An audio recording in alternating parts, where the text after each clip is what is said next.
Before I say a single word, I want you to do something for me right now. Press 2 fingers gently against the front of your throat. Just rest them there and swallow. Did you feel that? That slight resistance, that heaviness, that stubborn coating sitting right at the base of your throat that no amount of water, no cough drop, no tea seems to wash away completely. If you felt that, or if you have been waking up every single morning reaching for something to drink before your feet even hit the floor, I need you to stay with me for the next few minutes, because what I am about to share with you could very well be the first real explanation you have ever received for something you may have been quietly putting up with for months, possibly years. My name is Dr. Rachael Augustine. I specialize in preventive medicine and healthy aging, and in my years of working specifically with adults over 60, this one complaint, persistent throat mucus, that stubborn coating, that never-ending urge to clear your throat comes up again and again. And almost every time, the person sitting across from me has been told the same unhelpful things. Drink more water, it is seasonal, it is just getting older, try a lozenge. No, that is not good enough, and you deserve far better than that.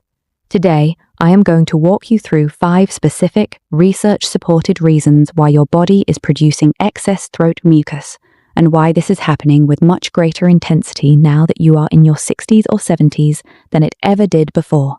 I am also going to show you which of these causes tend to show up together at the same time, quietly doubling and tripling the problem while you have no idea what is happening.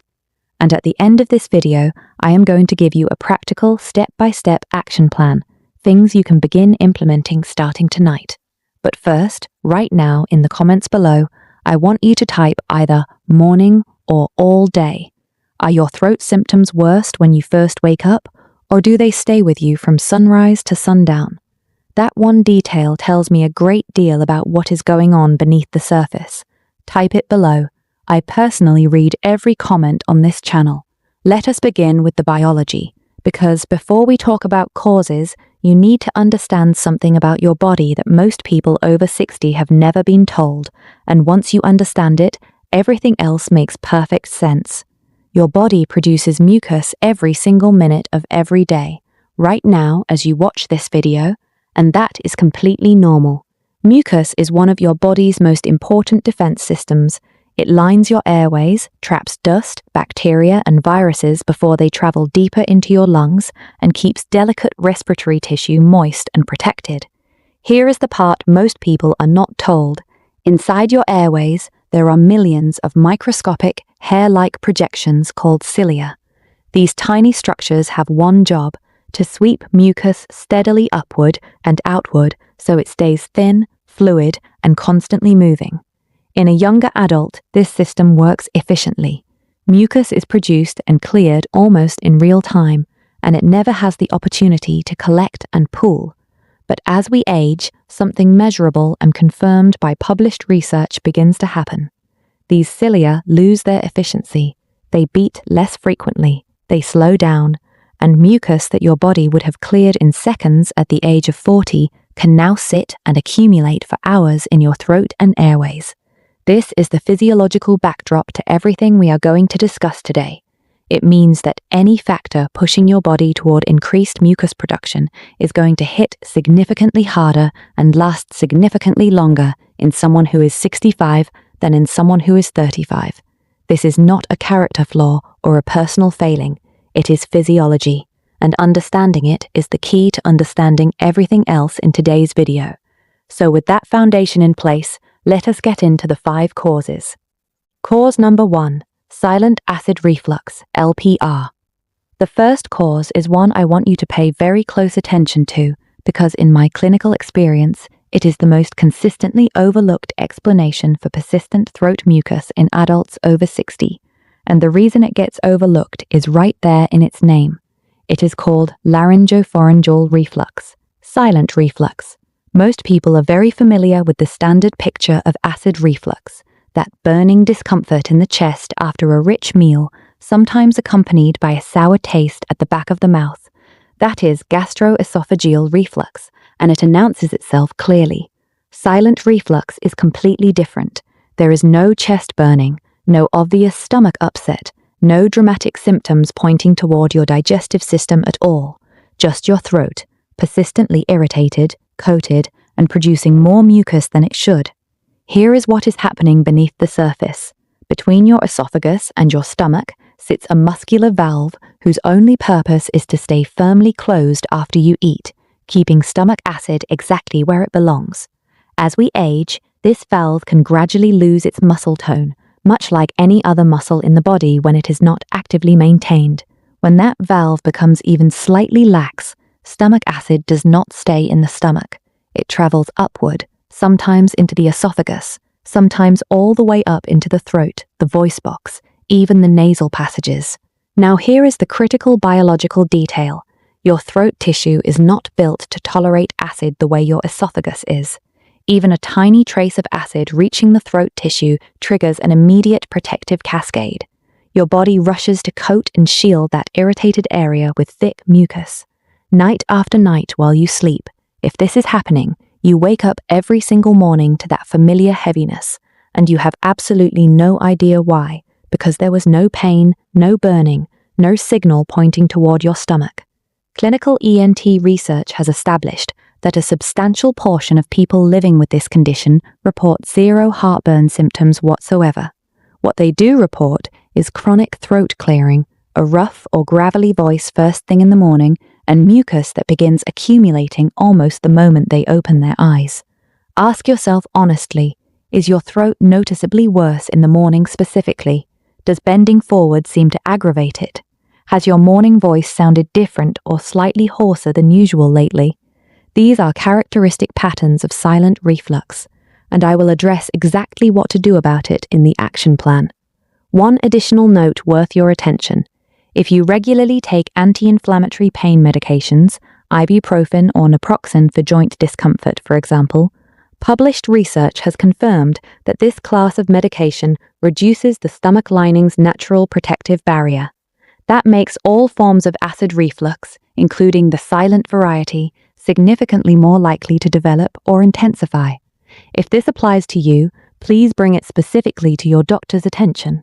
Cause number 2, chronic low-grade sinus inflammation. When most people think of sinus problems, they picture something dramatic, intense pressure across the face, throbbing pain behind the eyes, nose completely blocked, and they think, that is not me. My sinuses feel fine. That is precisely why this cause gets missed so often. In many adults over 55, chronic sinus inflammation presents almost invisibly. Breathing feels reasonably normal. There is no significant headache, and yet the sinus cavities, mildly swollen and producing slightly more mucus than healthy tissue would, are draining steadily and silently down the back of the throat continuously throughout the day. This is postnasal drip, and a 2024 study confirmed the average age of patients presenting with this condition is precisely 55. It is not a coincidence that it is so prevalent in this age group. Many people in this situation have been buying antihistamines from the pharmacy for months, assuming seasonal allergies are the culprit. Here is the problem with that approach. Antihistamines reduce the watery quality of mucus temporarily, but they do absolutely nothing to address the underlying inflammation inside the sinus cavities driving the excess production in the first place. Dried, thickened mucus stuck at the back of the throat frequently feels worse than the original symptom. What does have consistent research support for this specific problem is something remarkably simple and accessible: regular nasal rinsing with a warm saline solution. A clinical review published in 2025 in the journal Medicina, examining evidence across a broad spectrum of sinonasal conditions, concluded that nasal irrigation is a safe, effective, and low-cost approach for both managing and preventing upper respiratory tract disease. This practice works by physically removing inflammatory mucus from the nasal passages, reducing mucosal swelling, and supporting the ciliary clearance function we discussed earlier, the very system that age has already compromised. The word I want to emphasize more than any other here is consistency. A single use or two gives you a day or two of mild, temporary relief. Daily practice, applied correctly and patiently, produces real, cumulative improvement over time. I will walk you through the exact technique in the action plan. Before we go to cause number 3, and this next one genuinely surprises most people. I need to pause for just a moment. If what I have shared so far has given you something useful, a new way of thinking about something you have been silently struggling with, then please do something important right now. Hit that subscribe button below this video and tap the notification bell next to it. I publish new videos specifically for adults over 60 on this channel every single week. Real research, plain language, practical steps you can actually use. And if someone you care about has been quietly dealing with constant throat clearing, morning mucus, or a persistent scratchy throat, send them this video right now. You might be giving them the first real explanation they have ever had. Type the number 2 in the comments if you are still with me.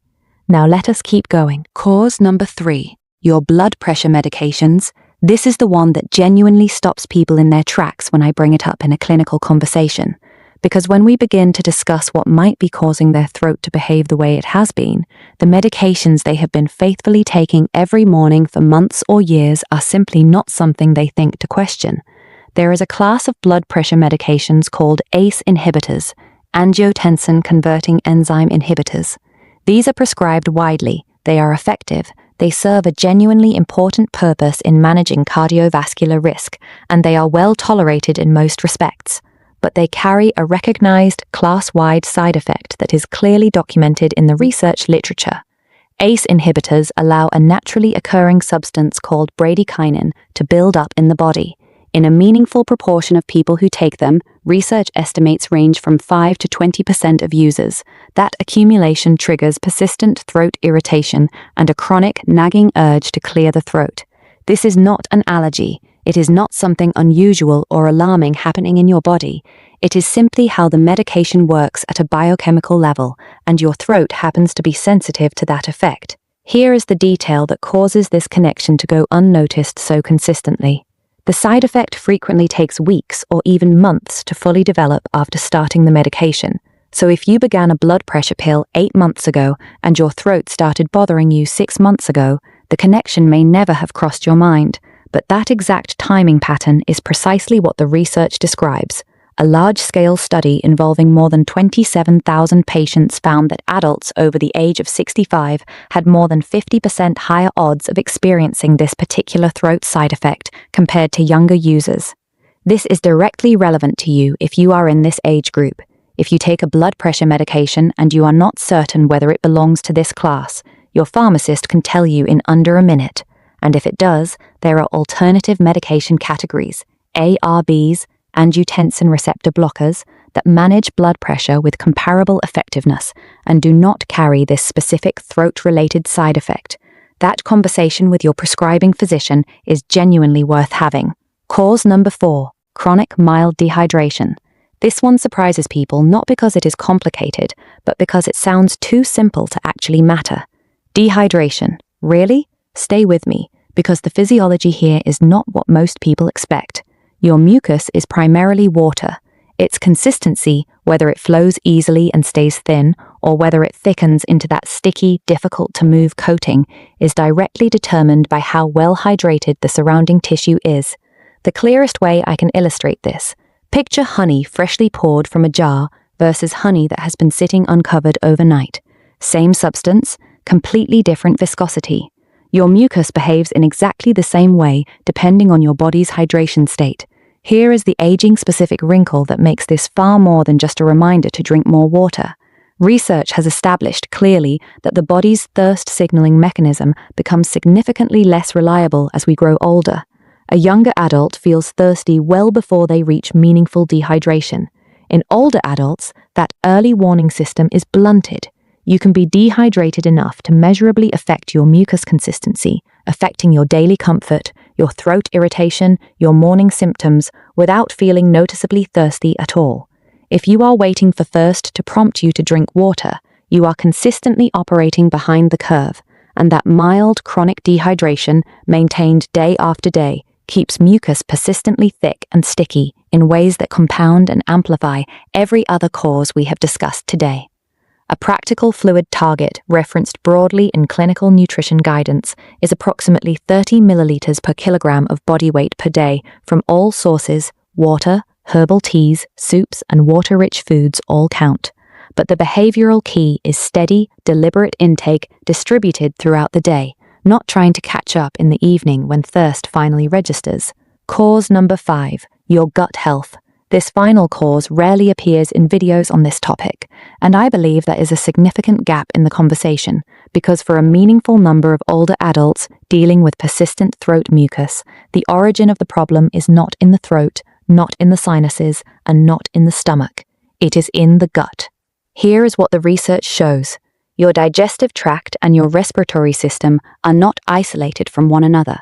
They share regulatory communication pathways through both the immune system and the nervous system. The community of bacteria living throughout your intestines, your gut microbiome, directly influences how reactive and how inflamed your upper airways are. When the balance of that microbial community is disrupted, a state researchers call dysbiosis, it can activate immune responses that drive excess mucus production in the respiratory tract, not because anything is physically wrong with your throat, but because the gut is sending out inflammatory signals that the respiratory system is responding to. This connection, sometimes called the gut-lung axis, is an active and growing area of published clinical research.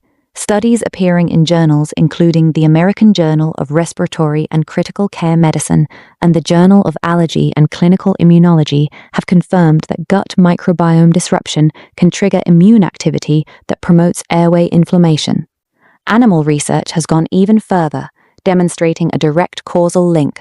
When gut microbiome imbalance was transferred to otherwise healthy subjects, measurably increased airway mucus production followed. What commonly disrupts the gut microbiome in older adults? A diet low in fiber and fermented foods, repeated courses of antibiotics over the years, high sugar intake, chronic stress. These are not rare or exotic factors. They describe the everyday reality of a very large proportion of people in this age group. No throat lozenge will address a gut airway axis problem, but consistent daily dietary choices can begin supporting your microbiome in meaningful ways, and I will include that in the action plan right now. Everything we have discussed today has a practical, evidence-grounded response. Here is what I want you to begin with tonight. Stop eating at least 3 full hours before you lie down. When your body is still digesting and you recline, that valve between your esophagus and stomach is under its greatest strain. 3 hours of upright time after your last meal is one of the most consistently supported behavioral strategies for reducing nighttime silent reflux. Place a firm wedge under the upper legs of your headboard or under the upper portion of your mattress to create a slight incline while you sleep. Even a few centimeters of elevation uses gravity to reduce the amount of acid that can travel toward your throat during the night. Wedge under the mattress, not just pillows under your head, which only bends your neck. Drink a full glass of warm water before bed. This supports overnight hydration and keeps mucus thinner so that morning accumulation is less severe. Tomorrow morning, before coffee, before breakfast, drink 1 to 2 glasses of plain warm water first. This single habit immediately begins rehydrating your tissue after the overnight fast and helps loosen any accumulated mucus before it has a chance to define your entire morning. This week, pick up a nasal rinsing device from your pharmacy, a squeeze bottle or neti pot. Use water that has been boiled and cooled to a comfortably warm temperature. Add a small amount of plain salt. Use it once daily, preferably in the morning. Give it a full 2 weeks of daily consistency before you judge whether it is helping. 2 weeks. Consistency is what separates the people who say this changed things for them from those who say it did not work. Make an appointment specifically to review your medication list in relation to your throat symptoms. Write down a timeline before you go. When did symptoms begin, and when did you last start or change any medication? If you take a blood pressure medication, ask directly whether it is an ACE inhibitor and whether an ARB class alternative might be appropriate for your situation. Add 1 small daily serving of a fermented food to your routine. Plain yogurt with live active cultures, kefir, a small portion of kimchi or sauerkraut. These choices begin to nourish and diversify your gut microbiome in ways that research connects to reduced airway inflammation over time. This is a long-term strategy, not an overnight solution, but long-term strategies are the ones that genuinely shift your baseline. Set water intake reminders. Keep water accessible in every room where you spend time. Incorporate more water-rich whole foods, cucumbers, leafy greens, broths, herbal teas. Your mucus viscosity will begin reflecting the change within days, because I know many of you have tried some of these. Honey is genuinely soothing for irritated throat tissue. It is not harmful and can calm discomfort temporarily, but it does not address any of the 5 causes we discussed today. It is comfort, not correction. Dairy does not manufacture mucus from nothing. The science does not support that widely repeated claim. However, some individuals find that dairy proteins create a subjective sensation of increased thickness in existing mucus. If you notice a clear personal pattern, a 2 to 3 week elimination trial is reasonable to try. Apple cider vinegar is suggested often in online wellness content. I want to be clear here. If silent reflux is contributing to your symptoms, adding more acid to your system can actively worsen the problem. Please be cautious with this one. Before I close today, there is something genuinely important I need you to hear. The vast majority of persistent throat mucus in older adults is exactly what we discussed: manageable, addressable, and not dangerous. But your body sometimes uses symptoms to signal something that requires professional evaluation rather than self-management. Please see your doctor without delay if you notice any of the following: mucus that is consistently tinged with blood, even in a small amount, progressively worsening difficulty swallowing, unexplained weight loss alongside your throat symptoms, a lump or persistent swelling in the neck, or a voice change that is not improving over time.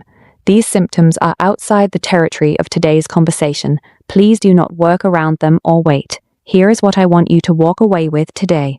That persistent coating at the back of your throat has a reason. 5 possible reasons, actually, and most people living with this problem have never had a single one of them properly explained. Silent reflux happening quietly while you sleep, with no heartburn to signal it. Chronic, low-grade sinus inflammation draining steadily and invisibly down your throat. Medication-related irritation from ACE inhibitors, developing slowly and never getting connected to the pill you take every morning. Chronic mild dehydration running just below the threshold that triggers obvious thirst, and gut microbiome disruption sending inflammatory signals that your airways are actively responding to. None of these require you to simply accept a life of constant throat clearing. Each one has a practical, evidence-grounded response, and none of the first steps require a specialist referral or a prescription. They require knowledge, consistency, and the decision to treat your body's signals as worthy of a real response rather than something to manage and tolerate. If someone has ever told you this is simply what aging feels like, I hope today gave you a different understanding, because you are not simply aging. You are dealing with specific, identifiable, addressable physiology, and you deserve to know that. Now, I have 2 things I want to ask of you before you go.